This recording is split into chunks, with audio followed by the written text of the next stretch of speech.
कांग्रेस के प्रवक्ता हमारे साथ जुड़े हैं अतुल जी। प्रधानमंत्री का एक बयान सदन में मुझे याद आ रहा है और वो बयान ये था कि किसी जमाने में विपक्ष कुछ हो जाता था, कोई गलती होती थी सरकार से तो उसको आधार बनाकर सबूत के साथ आरोप प्रत्यारोप लगाए थे, लेकिन प्रधानमंत्री ने कहा ऐसा हो जाएगा, ऐसा हो सकता है और यही कांग्रेस या विपक्ष का आधार है आज के तारीख में आरोप। ऐसा नहीं लगता कि जो आरोप आप लगा रहे हैं वो संभावित नतीजों को लेकर आरोप लगा रहे हैं? ठोस प्रमाण की मांग की जा रही है आज कांग्रेस से, कहां है प्रमाण, कुछ बताएं आज आप।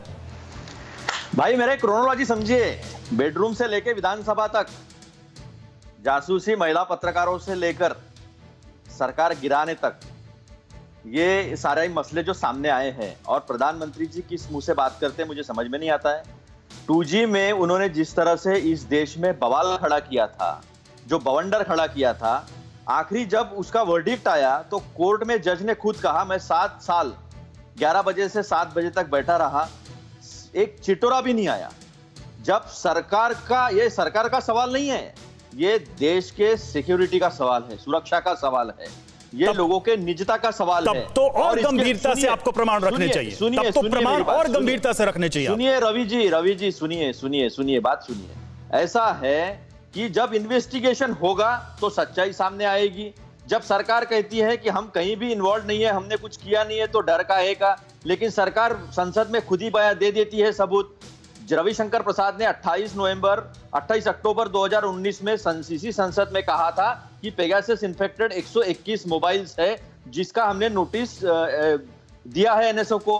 अब कल नए मंत्री कहते हैं कि हमारा ना कोई संबंध था, ना हमने कभी पेगासस से हमारा कोई। अरे सर, NSO ने तो अपने बयान में इस तरह की जासूसी को खारिज कर दिया है। राजीव जेटली हमारे साथ जुड़े हैं, मैं लौटता हूं। राजीव जेटली, क्या बहस से सरकार भाग रही है? ये आरोप लगाए जा रहे हैं, जब प्रमाण मांगा जाता है कह रहे हैं कि सरकार बहस नहीं करना चाहती। क्या वाकई में सरकार बहस से भाग रही है?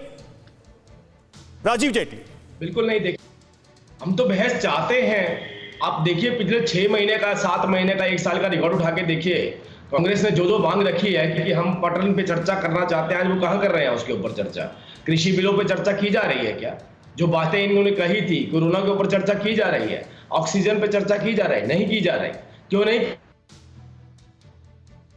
की जा रही? सुप्रीम कोर्ट ने राज्यों से पूछा या केंद्र ने राज्यों से पूछा कि आपके पास ऑक्सीजन की कमी से आपको क्या क्या नुकसान हुआ। अभी पेगासस के मामले पर देखिए, अब वो चूंकि एक गंभीर मुद्दा उठा रहे और वो कह रहे हैं कि ये तो लोकतंत्र की हत्या का मामला है, तो उस पे सरकार तैयार क्यों नहीं है, ये आरोप लगा रहे हैं वो। मुझे लगता है बीजेपी को खुलकर जवाब देना चाहिए इसका कि सरकार आखिर क्या सोचती है इस मुद्दे को लेकर। सदन के अंदर क्या वो तैयार है हर प्रमाण को क्रॉस चेक करने के लिए, उस पर बयान देने के लिए? देखिए, ये बात हमारे मिनिस्टर ने भी करनी, स्टेटमेंट दी है, और रविशंकर प्रसाद जी ने, आपको याद होगा, लगभग 2019 में इस बात को रखा था। उन्होंने कहा था कि कुछ खामियां अगर कहीं पाई गई हैं तो उसको दुरुस्त कर लिया गया है, और ये बात हमने ही उठाई थी। और आप ये देखिए, आज तो पेगासस इजरायली कंपनी NSO ने एक स्टेटमेंट जारी करी है। उन्होंने कहा जो अखबारों में नाम आ रहे हैं वो नाम हमारे द्वारा नहीं है, हमारी लिस्ट में नहीं है वो नाम। तो आप बताइए, जब कंपनी इस बात को एडमिट कर रही है कि ये नाम नहीं है, तो ये लोग क्यों शोर मचा रहे हैं? आप ध्यान दीजिए इनकी बात की तरफ। इनका केवल एक ही उद्देश्य नहीं, ठीक है, देखिए वो तर्क अपनी जगह है, लेकिन चूंकि मामला देश की राजनीति के अंदर अब ये है और ये विषय काफी गंभीर है, तो इस पे देश की जनता भी जानना चाहती होगी कि आखिर दोनों पक्षों का कहना क्या है। अड़ी सोमवार से शुक्रवार शाम 6 बजे सिर्फ TV9 भारतवर्ष पर।